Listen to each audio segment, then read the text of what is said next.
Hey, I'm back from the US.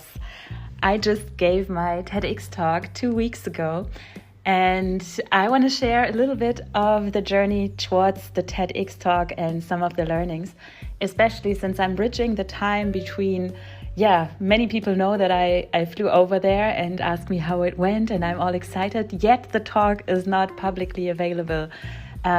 We are in the phase of post-production, so currently to my understanding, the TED company or business is reviewing the 14 talks that were given at the TEDx Babson College event. And then each speaker gets their own individual link, right, to YouTube to share their talk.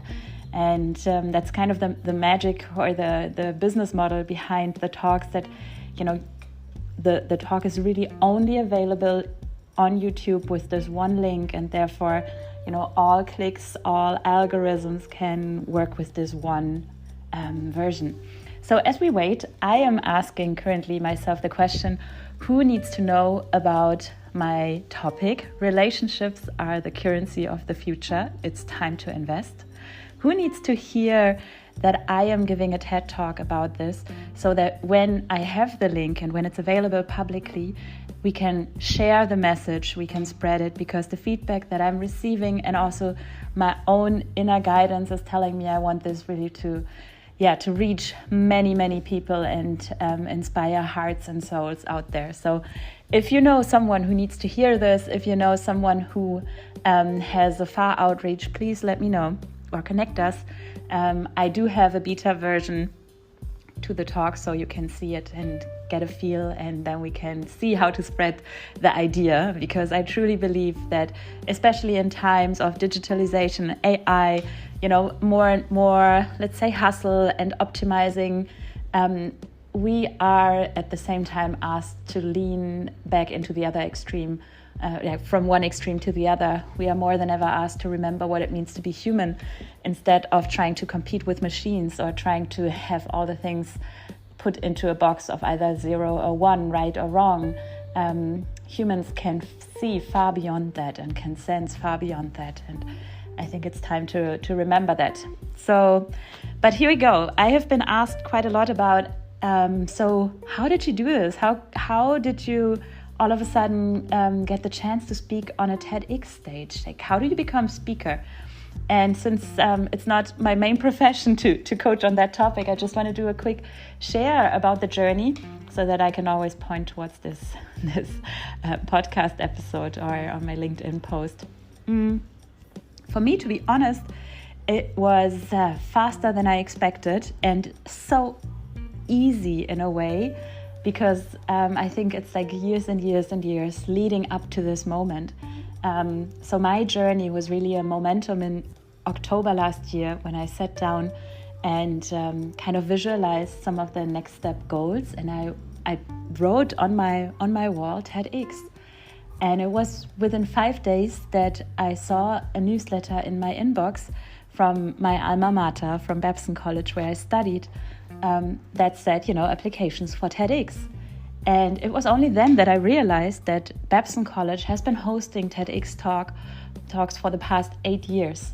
So, it was aligned of like my eyes, my brain was focused on it, and all of a sudden I saw it. And so at that weekend, I had literally no time. I had a bunch of deadlines to meet. I was really hustling. But I still I felt like, what, how about if you make it flowy, easy, approach the application in a heartfelt manner, because I wanted to create an experience that came truly from my heart and from my soul, much rather than from my brain and from, let's say, working hard. I really wanted to create a different experience. So even though I had little time, I felt that I am talking about a topic. I had the topic very clear. I'm talking about a topic that I've been working on the past 4 years professionally, and probably my entire life personally. So if I come from that place and do my application from that energy, I should work it out. I should be able to do this. And so that was the mindset, and that was how I approached it. And within 6 months, less than 6 months, it was actually 5 months, I was on that stage 2 weeks ago. And it was one of the most expansive experiences, and I can strongly recommend it to everyone who somewhat feels ready for it or feels a calling. But I want to talk briefly about some of the impediments that might be on your way, and I want to share the process, because so how do you do it, right? Like, one impediment could be you don't know the process, how to actually do it.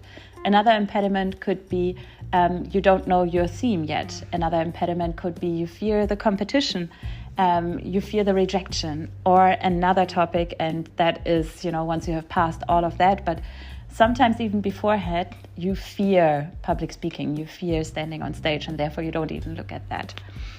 Let's look at the process. So for the process, if you feel like you want to do such a talk, here is what you need to do. It's many towns and cities, as well as universities, who over the past years have started their own TEDx events. You know that there is TED, the company, and they organize events. And then there is TEDx, which is, so to say, a franchise where, the branding is very clear. You need to follow very strict, guidelines in order to keep quality. But a city, a university, certain, organizations apply with TED to say, we would like to host our own TEDx event at our venue.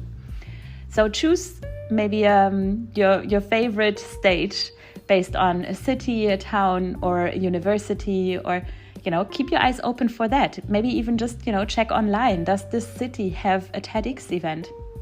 You can literally, like I did, I Googled for TEDx Lisbon to see, let's see, when is the next event happening there? But I want to say right there, have in mind that the stage you're choosing, they might have a requirement for the language or a preferred language. And you should check that A, you want to speak in that language, and B, your audience that you also want to reach online also understands that language.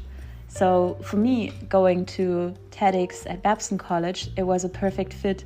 While I felt like it's an extra challenge to give the talk in English and in America, I felt excited about it, and it was very well matching my target group, actually. So keep that in mind, and just, check them out, go online, see when is the next talk. And I wouldn't mind checking a date that is, in a year from now, because you might need the time to find your topic, to get your application sorted out. This is not a race. There is no stress to deliver a TEDx talk. Feel into it, give it the time to bloom, give it the time to pour in all your creativity. So, if you see an application or a next event that is, 12 months in the future, perfect. If it's 6 months in the future, I would say for me it was at times a stressful experience. And, we all have different things going on time-wise. When it comes to the topic, you need to find an idea worth spreading. So sit with that. Maybe you look back into somewhat of a red thread in your life and in your future life. Maybe it is even your ikigai, or your purpose, your dharma, your mission that could inspire you to find your idea worth spreading. And maybe you some tools, some methods speaks to you.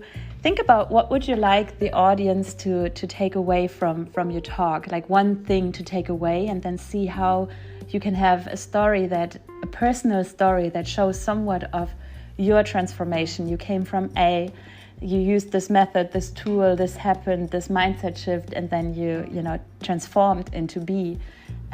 Somewhat like that could be, your theme. About the competition, really, that's the least, once you are in there, least important thing to consider. But I will say the application process is a competitive process, in the sense of every organizer only has that many spots and that many applicants. So they do choose whom to allow on stage. But other than that, I don't even want to use that word, because you are all there as humans, and you are all there with your own story, and there is no, I feel like I wanna encouraged that every human being, every one of us has a story worth sharing. There is an art to, let's say, digging deeper into finding what is the story worth sharing. There is an art to it that will help you also get out of the mindset of thinking how to compare one another. Because really we all have a story worth sharing. And very often, you think of it as human beings, we are raised with stories, we live with stories. Stories is how we convey over time certain teachings and learnings. And they are in each archetype, in each phase of life, there is something to learn. So, and on your journey of finding out what could be a story worth sharing or an idea worth sharing, think about, what is the mindset shift, the tool, the method, like something that you want to convey, and then find the personal story in your life where you can see how you transformed from thinking A to now thinking B, or from behaving in a certain way, and then through this mindset shift, realization tool, now having reached to a different behavior. And in a way, you also want to touch upon the emotional sense of how can you create a 5-second moment that where others can find resonance with, so to say, and have a moment of yes, and that is that's almost like brain hacking in the sense of this is how people learn, remember, and start to, remember this in their day-to-day. So there is something also in you worth sharing. So next one, maybe there is just, as an impediment, the topic of fear. And it's so interesting how in this time in modern society, we have somewhat of turned public speaking into fear number one. It's a luxury fear almost, and it has to do with the fear of being seen, being heard, and eventually being judged. And if you are judged, there's always the risk of being excluded or, being held responsible for something that triggered another person, but you didn't even mean in that way, or for it not knowing any better. And it's an interesting field to look at, because I feel that in me going through this experience, yes, it's one aspect to own my own fear and go through that process and figure out if this is real, if this is something I want to give meaning and the power that to my mind seems somewhat, I don't want to call it ridiculous, but almost as if it sounds unhealthy. We need people in their radiance. We need human beings out there feeling safe to express their thoughts.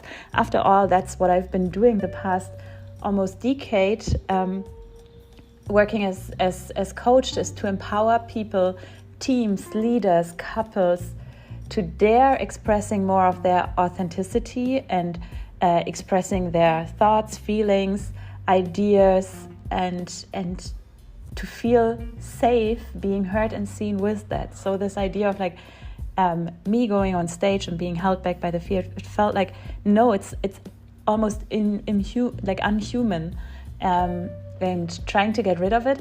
But it made me more aware and more sensitive about how do I sit in an audience. When I go to a theater or when I go to a networking event and I see a person pitching, whenever I see a person stand on stage, I now feel so much more compassion, and also I feel like I'm, so to say, touching my own nose, catching myself when I feel like I'm judgy right now.